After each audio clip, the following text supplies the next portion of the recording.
আসসালামু আলাইকুম। সবাইকে শুভেচ্ছা জানাচ্ছি। মাসুম মাহবুব দেখছেন ওপেন দ্য ইউটিউব চ্যানেল এবং মাসুম মাহবুব ফেসবুক পেজ। প্রিয় দর্শক, বেশ কিছু গুরুত্বপূর্ণ খবর আছে আপনাদের জন্য।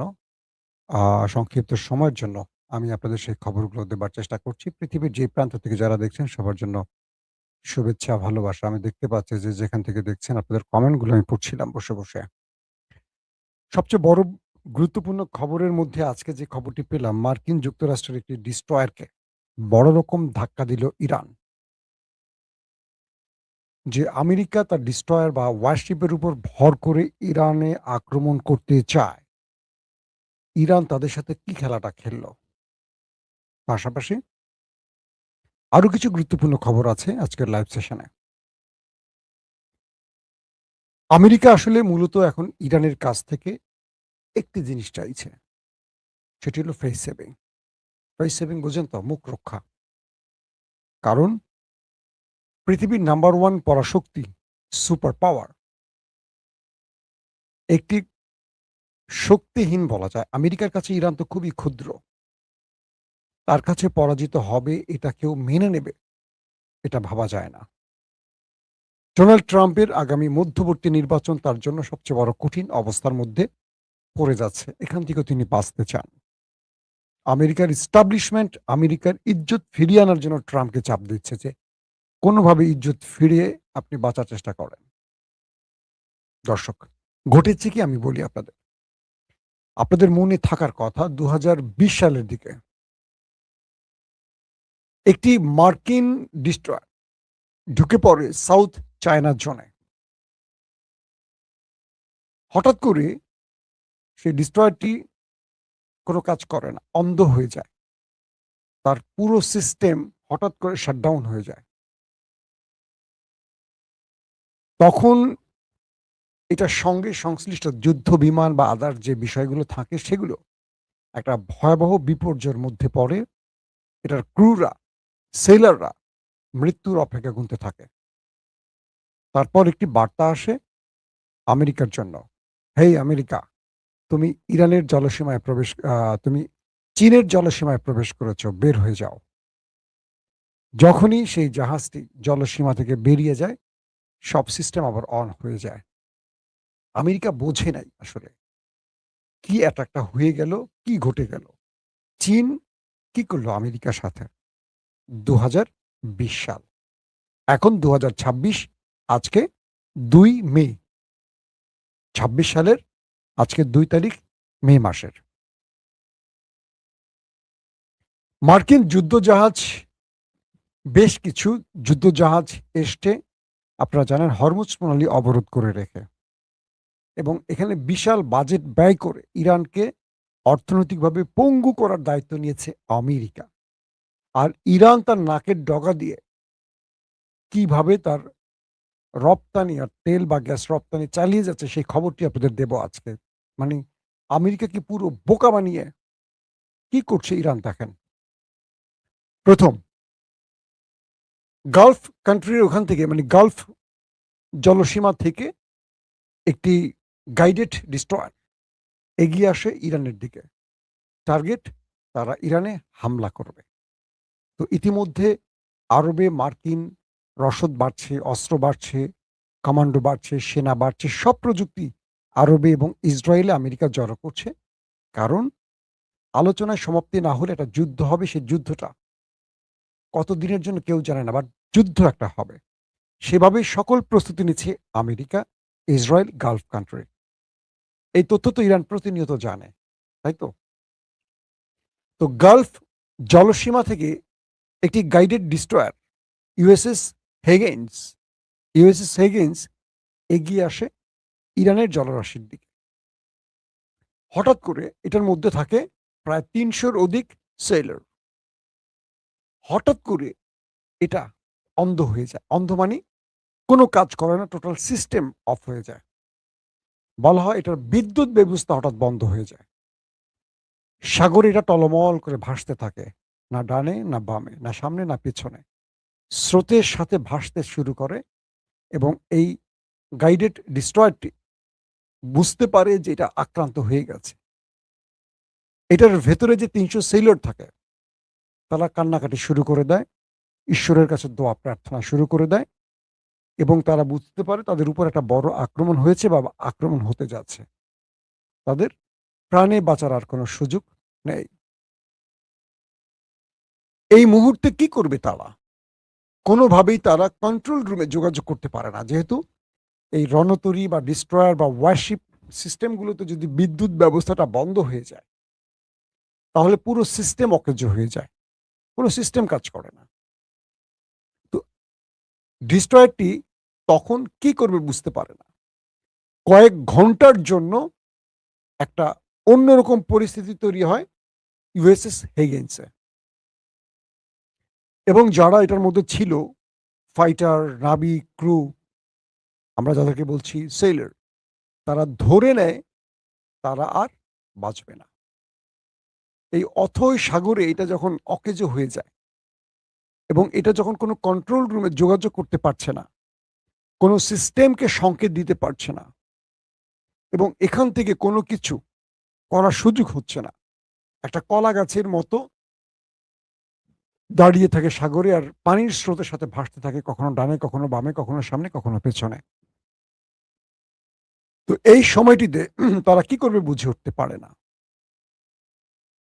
কয়েক ঘন্টা পর হঠাৎ করে বিদ্যুৎ চলে আসে। এরপর তাদের কাছে একটা বিশেষ সংকেত আসে, আউট, চলে যাও। ইউএসএস হেগেন্স গাইডেড ডিস্ট্রয়ারটি দ্রুত সেখান থেকে পেছনে কেটে পড়ে। তারা বুঝতে পারে অল্পের জন্য তাদের জীবনটা রক্ষা হয়েছে বা তাদেরকে কেউ দয়া করেছে। এখন বলেন, কে করেছে কাজটি? কে করতে পারে? সরকারি খাতায় আসামির নাম নাই, সন্দেহভাজন আছে, কিন্তু প্রমাণিত শত্রুকে বলা যাচ্ছে না। অর্থাৎ আমেরিকার এই পাওয়ারফুল ডিস্ট্রয়ারের সাথে একটা খেলা খেলে দিয়েছে ইরান।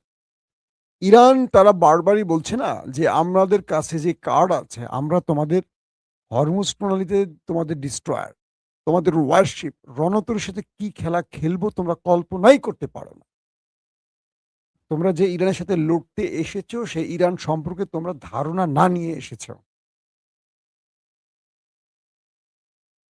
তোমরা জানোই না কি করতে পারে তোমাদের সাথে ইরান। এখন পর্যন্ত ইরান যে চুপ আছে, তোমরা হরমুজে ব্লকেট করে রাখছো, ইরান যে চুপ, এটার মূল কারণ হলো ইরান তোমাদেরকে এখনো ছাড় দিচ্ছে, সুযোগ দিচ্ছে পেছনে ফিরে যাবার জন্য। নতুবা তোমাদেরকে এতক্ষণ এখান থেকে পালাতে হতো। ইরান বলছে তোমাদেরকে লাস্ট ওয়ার্নিং দিচ্ছি, হরমুজ প্রণালী থেকে দ্রুত কেটে পড়ো। যদি কেটে না পড়ো, শীঘ্রই আমরা তোমাদের উপর স্ট্রাইক চালাবো। মার্কিন মেরিন সেনা, মার্কিন কমান্ডো, মার্কিন নেভিকে ইরান বলছে দ্রুত হরমুজ থেকে কেটে পড়ো।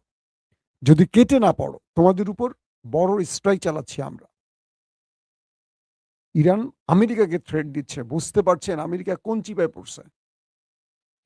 একদিকে তাদের পৃথিবীর সবচেয়ে বড় আধুনিক গাইডেড ডিস্ট্রয়ার ইরানের জলসীমায় পা দেওয়ার সঙ্গে সঙ্গে অন্ধ হয়ে গেল, কিন্তু কেউ প্রমাণ জানে না কোত্থেকে আক্রমণ। এটাকে বলে ইএনপিএস হামলা। অর্থাৎ ইলেকট্রনিক্স কোনো ডিভাইস বা কোনো সফটওয়্যারগত বা কোনো ইন্টারনেটের, এখন তো পুরো পৃথিবী ইন্টারনেট চলে, একটা লিফটও ইন্টারনেটে চলে। সাইবার অ্যাটাক, কত রকম শব্দ আমরা বলি না। একটা সময় আপনাদের মনে আছে, ইসরায়েল ইরানের বিভিন্ন পানি শোধনাগার, বিদ্যুৎ ব্যবস্থা, তাদের পেট্রোল পাম্প, তাদের পারমাণবিক প্রকল্প অকেজো করে দিত ইসরায়েল।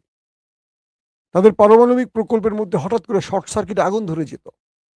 অটোমেটিক ইসরায়েল সফটওয়্যারে খেলতো বা সাইবার অ্যাটাক চালাতো, বিভিন্ন এনপিএস অ্যাটাক চালাতো, চালিয়ে দিত কাম, মানে উল্টা করে। পাওয়ার পাম্প, তাদের পাওয়ার যেখান থেকে তেল নেওয়া হয়, কি পাওয়ার তো না, সরি, পেট্রোল পাম্প, এগুলো অকেজো করে দিত। মনে আছে আপনাদের? আজকে সেই ইরান আমেরিকাকে অন্ধ করে দিচ্ছে, আমেরিকাকে অকেজো করে দিচ্ছে। কল্পনা করেন কোথায় চলে গেছে ইরান। বাংলাদেশও মোটামুটি অনেক দূর এগিয়ে গেছে। আমি বাংলাদেশে কয়েকটা সফলতার গল্প বললে আপনাদের খুব ভালো লাগবে। গত ৫৪ বছর বাংলাদেশ বিশাল বিশাল কিছু অ্যাটাক করেছে। এর মধ্যে একটি হলো চেতনার অ্যাটাক। এখন পর্যন্ত বাংলাদেশের পার্লামেন্টে ফজা পাগলারা ৭১ ছাড়া কোনো শব্দ উচ্চারণ করার সাহসই পায় না, শব্দ খুঁজেই পায় না। এখন পর্যন্ত আমরা দেখছি যে কিছু নেতা ৭১ রাজাকার মুক্তিযুদ্ধের বাইরে একটা শব্দ উচ্চারণ করার ভাষা খুঁজে পায় না। পৃথিবী কোথায় চলে গেছে যে মিসাইল ড্রোন অ্যাটাক চালাচ্ছে না, একটা জাহাজ পানিতে চলছে, কোনো বিদ্যুৎ লাইন নেই, কিচ্ছু নেই, কিন্তু সিস্টেমগতভাবে এটাকে অকেজো করে দিচ্ছে। আগামীর পৃথিবী কত বড় চ্যালেঞ্জিং বুঝতে পারছেন? তলোয়ার কিংবা আগের যেই ওসমানী সালতানাতের আগে বা পরে বা খেলাফতের সময় বা উমাইয়া খেলাফতের যে ব্যবস্থাগুলো এখন তো নেই, কিন্তু আল্লাহর রাসূলের সময় থেকে এই লড়াই তো শুরু। এই লড়াই কিয়ামত পর্যন্ত।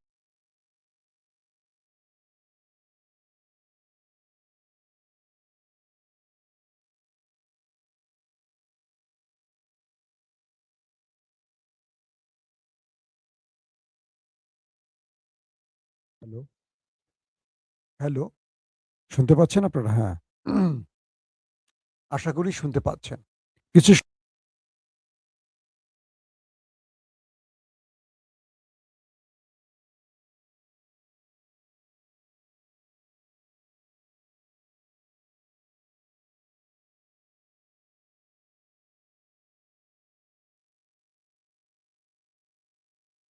হঠাৎ করে সাউন্ড প্রবলেম। এখন ঠিক আছে বোধহয় না সাউন্ড? দেখেন আপনারা শুনবেন।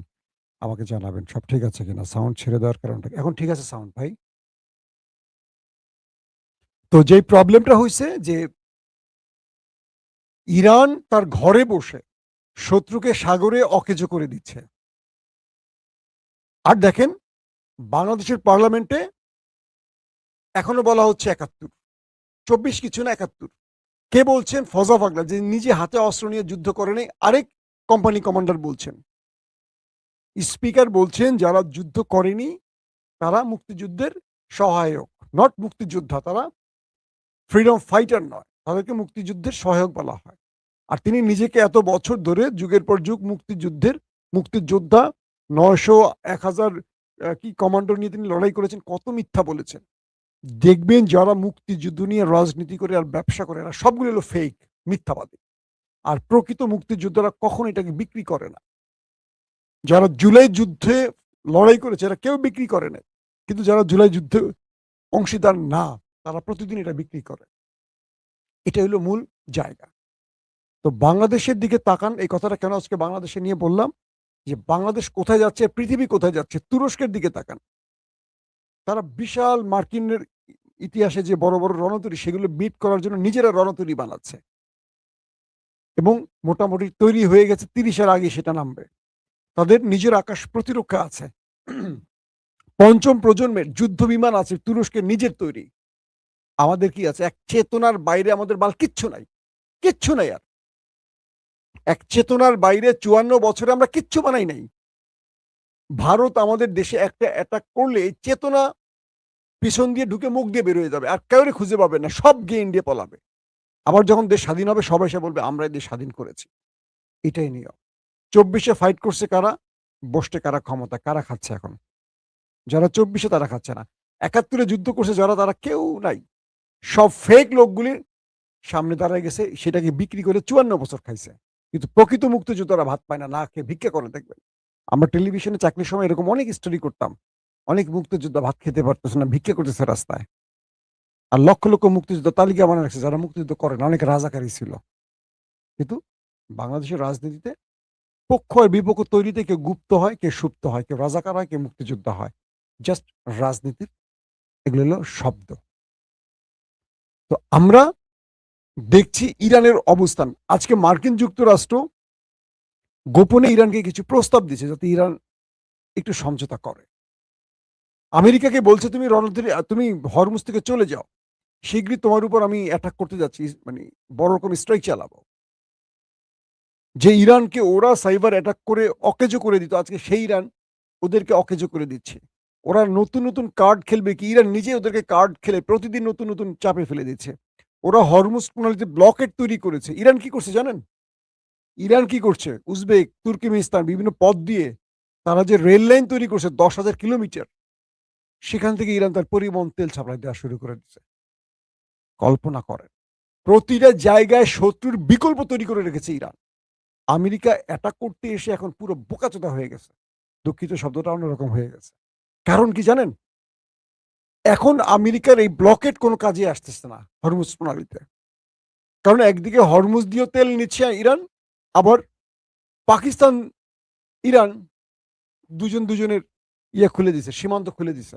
শুনছেন না খবরে? ইরান এবং পাকিস্তান সীমান্ত খুলে দিয়েছে। এই সুযোগে পাকিস্তান ভাবতেছে আমি কিছু মাল কামাই নাই। ইরান তাদের অপশন দিচ্ছে, আমার তেল তুমি তোমার দেশে ঢুকাও, বেচো। ইরান এখন যেহেতু পাকিস্তান ইরানের সীমান্ত আছে, ঢুকে গেছে। পাশে চীন, উজবেক, তুর্কমেনিস্তান থেকে চীনের যে 10,000 কিলোমিটারের পথ তৈরি করছে চীন আর ইরান মিলে, তারা যে বাণিজ্যিক রুট তৈরি করছে, বিশাল রেল লাইন তৈরি করছে 10,000 কিলোমিটার। কল্পনা করেন, এই পথ দিয়ে রেলে করে এখন তেল সাপ্লাই শুরু করছে ইরান। এখন আটকাবে কি করে আমেরিকা?